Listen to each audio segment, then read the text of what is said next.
members of the Commission, esteemed family members, members of the crew.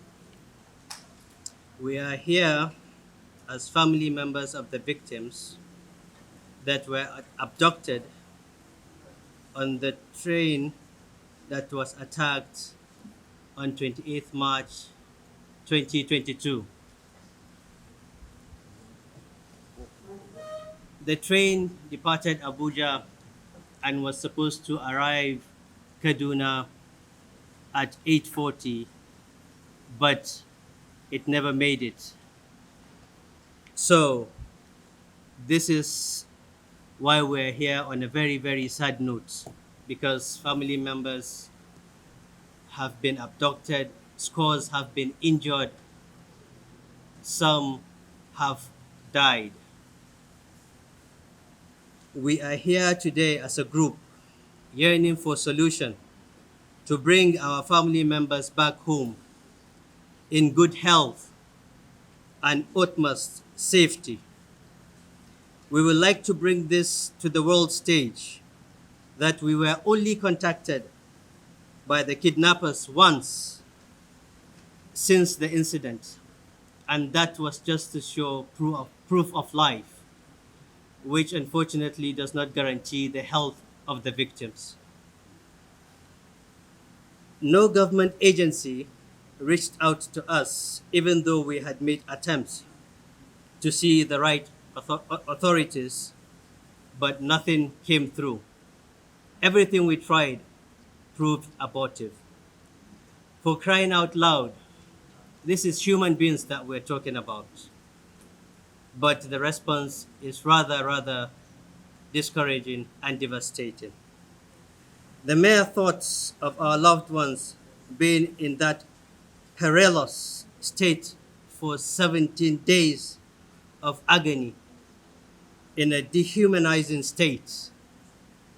Every attempt to reach out to the kidnappers for further discussion and negotiation has proven abortive, because the terrorists made it clear and explicit that they only want to talk to the government.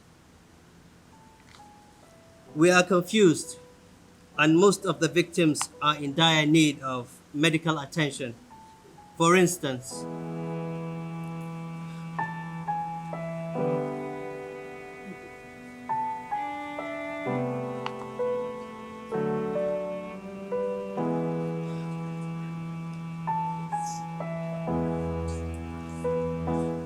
there is a 7-month-old woman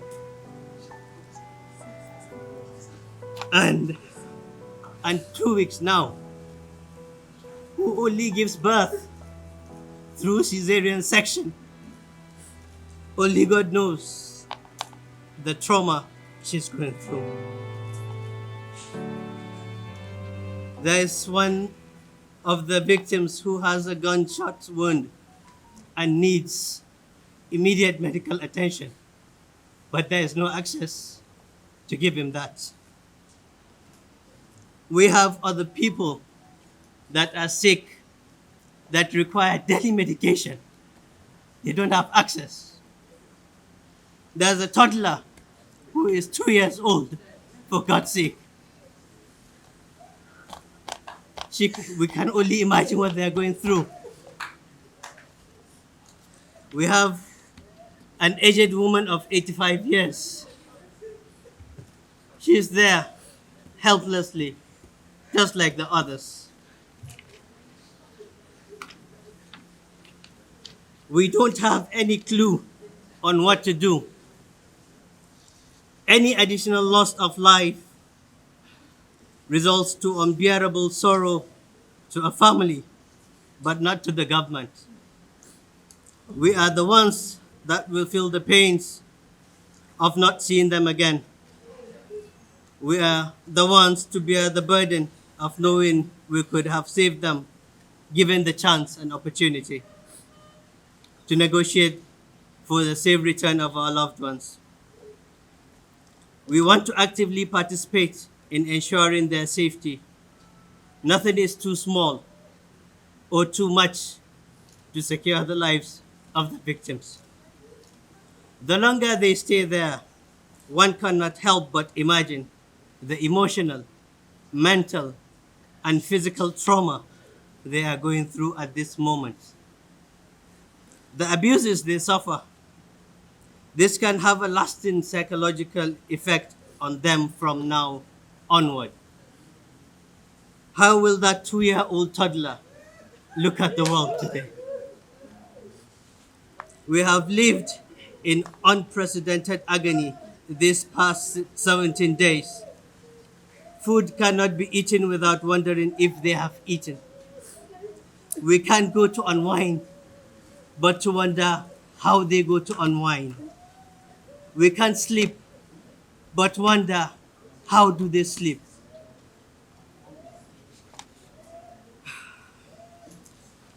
And obviously, the women among them, we all know, have their cycles. How will they manage in such a situation? But all we can do, but all we can do is to plead to the government, plead to the world, plead to even the terrorists and good people of the world to come to our aid in securing the release of our family members. We are begging, we are pleading to the kidnappers to provide room for dialogue so we can negotiate the release of our loved ones. We beg you to include them in your prayers and thoughts. It could have been any one of us. Thank you.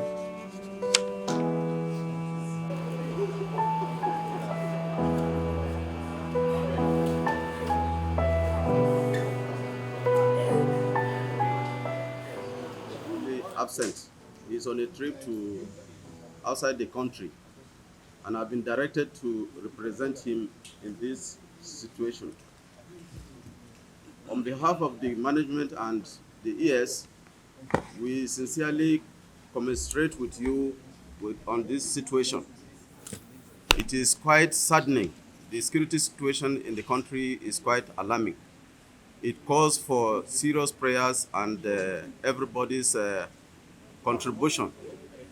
The Commission is actually monitoring the event closely in the media and also making contacts with the relevant authority.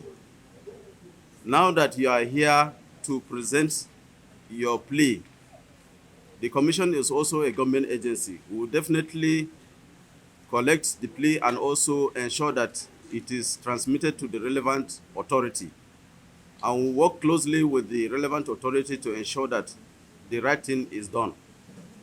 So we are actually welcome you, and we will sincerely take up this matter seriously, and we ensure that we follow it up adequately. On behalf of management and the ES, you are most sincerely welcome, and we commiserate with you in this difficult time, and we will ensure that the necessary action is taken. This is National Human Rights Commission for every Nigerian and non-Nigerians alike, and we will ensure that everybody's right is followed to the latter. Thank you very much. Alilu Adamu, Deputy Director, Civil and Political Rights Department of the Commission. On behalf of the Executive Secretary, the complaint has been received and it will be taken care of immediately. Thank you.